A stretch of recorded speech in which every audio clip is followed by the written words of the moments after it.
Hi, my name is Emma. I'm a psychic medium.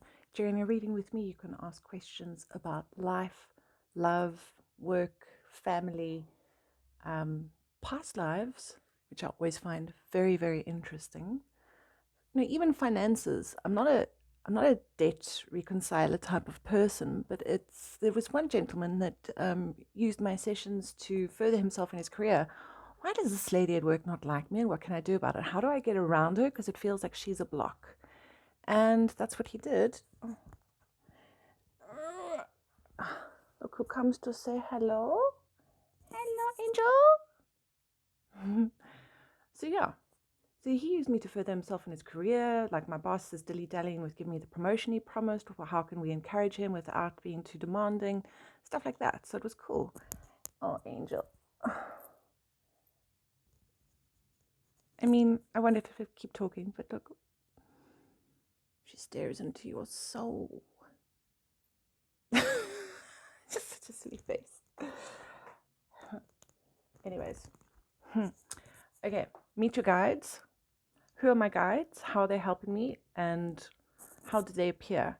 So usually I first see the guides as colors, rays of light, as it were. And each ray of light has its own intelligence. There are often many beings that reside within a ray of light.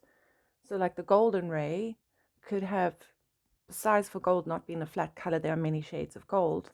And each shade of gold has its own collection of beings that reside within that ray.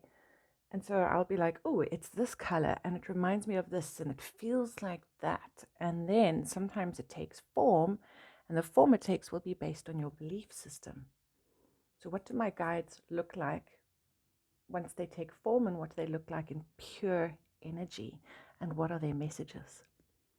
I'm sorry, I love it. I think that's very cool. All right. Then some people want to develop their intuition and their psychic abilities.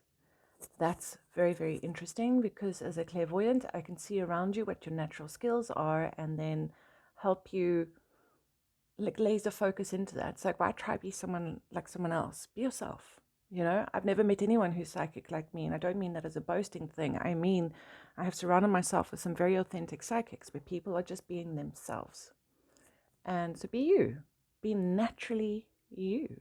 Embrace your gifts and who you are. Be uniquely you. I used to think that, like, oh, I've just found out I'm psychic. Am I supposed to wear flowy fabrics now and colors of the earth? I don't know. And it's like, no.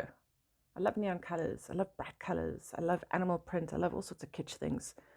And that's what I mean about being authentically yourself. Then I started meeting these other psychic people who are also just being authentically themselves. My one friend, she wears, most of the time she's wearing like hiking gear because that's just the type of clothes she wears. She's a nature communicator, so it actually makes sense. Saskia von Diest, if you are interested in nature communication. She will teach you how to speak to your garden and how to connect. Okay. Then we do aura scanning. If you want me to look at a very specific spot, just put aside 10 to 15 minutes. If you want me to look at your whole body from top to bottom, put aside 30 minutes. It could even take longer because I become like an MRI machine where I spin you around looking at different angles, trying to see what's going on. Then I have a free manifestation workshop on my website. I also use it for spiritual protection.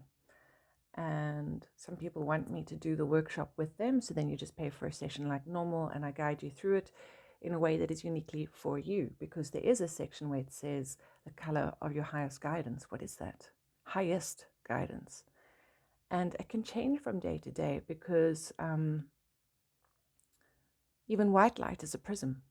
I've got all these rainbow makers on my windows over here, and they create rainbows everywhere. Like, it's light as a prism, and it reflects light. And what is the color that it's reflecting today? And just teaching you how to like zone into that and connect with that so that your connection with source is more authentic as well.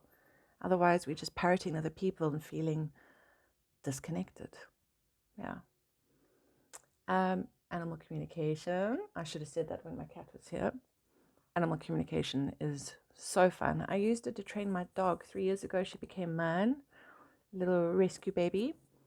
And she was terrified of people touching her. She was terrified of like raising her voice, like speaking, as it were, out loud, because she was worried she would get a hit or something. And so I used animal communication to completely desensitize her. And a year later, people are like, oh my gosh, this is a completely different dog. And I'm like, oh, thanks. It was animal communication, you know? So, also deceased animals, because I'm also a medium. So I also speak to deceased people, but also deceased animals.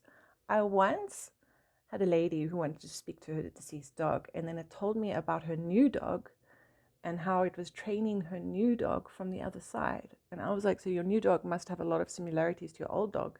She's like, yes. And I just thought that's the way dogs are. And I'm like, no, your old dog has been training your new dog. They haven't worked on inside voice yet. She's like, yeah, they're very noisy. It's a very noisy dog. And I'm like, they'll get there. Don't worry. It's cute, eh? I don't know. I love connecting with deceased loved ones, including pets. When it comes to humans, I have my regular questions that I ask. Where are you now? Do you visit? How can we tell? For some people need a certain type of closure. So what was it like to die? Did you suffer? Who came to fetch you? What did they explain to you when they came to fetch you? Or how did they welcome you? And when it comes to visiting, give us some examples of times that you visited so that we know how we are naturally connecting. Because everybody's a bit psychic, actually. We just call it intuition. And then when you practice your intuition a lot, then it becomes psychic. So everybody's intuitive. And you can connect with your loved ones, but then we get competitive almost of like, well, this one's dreaming about their loved ones and I'm not. And it's like, it's okay. I've never met anyone who's psychic like me. Everybody's psychic differently. Some people are dreaming, some people are this, some people are that. Let's find out what's unique to you so that you can feel more comfortable in your own skin. It's like owning it. Yeah. Future visions. A lot of people need confirmation during a psychic reading. Confirmation of, I have a feeling about this and that, but I'm not sure. And you don't even have to tell me what you have a feeling about. You can just be like, tell me about Harry at work. What's up with that one? And then whatever comes through, it could be a confirmation, and it can help you to understand your circumstances, get you the clarity and guidance that you're looking for, because then we need a strategy afterwards. You know, I love my strategies. I wish I could do it for myself. My goodness. Yeah. When it comes to future-based questions, though, do ask your questions quite specifically and thoughtfully. Tell me about my life is an empty question. Tell me about Harry at work is very specific. Why is Harry at work doing X, Y, Z? Even more specific. Let's go. So, would it be in my best interest if I harvested the lemons this week? Would it be? Let's find out. I like to explain my visions. I give examples because often the pure message is really strange unless we explain it. So you do have the option of going, just give it to me straight, yes, no. But then most people, once they get that answer, they're like, explain? And then I'm like, right, so story time. It'll make sense. Give me a moment. And then they're like, well, in that case, okay. And then the future questions keep coming. Well, in that case, I actually don't want a chocolate cake. So could you give me a recipe instead for a vanilla cake? Well, let's look at vanilla cakes because I don't think vanilla cake's the right thing for you either. The higher guidance is suggesting more of a cheesecake. Cheesecake, really? I never would have thought that for myself. And it's like, and so it goes. But we have options. The highest guidance will never be like, you will do this. It's more like, we suggest this. That would be the outcome. If you leave out the cocoa, then it won't be a chocolate cake. But then if you don't mind that, let's look up a different recipe. Recipes being future predictions. I like thinking of it like that. Anyways, yeah, I'm Psychic Emma. I have a WhatsApp group called Serenity with Psychic Emma. Sometimes I share a card for the day from a deck that I published in 2015. It's already sold out by now, but I still like to draw cards here and there. You'll find that in the below. And I also have the free workshop on my website, which you'll also find below. Okay, bye.